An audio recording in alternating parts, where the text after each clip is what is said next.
Bat and Friends, Episode 2, Lost in the Rain.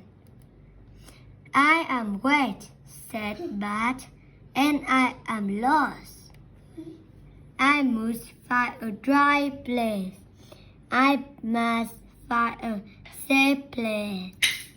So Bat flew and flew.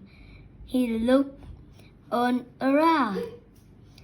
The wind was strong, the rain was wet.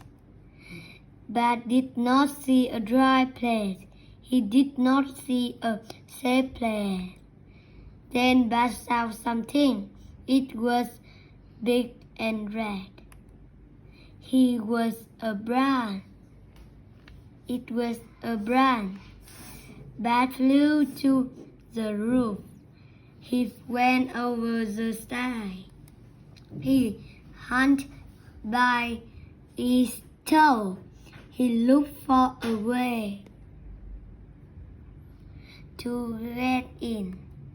Then Bat saw a hole. It was little, but so was Bat.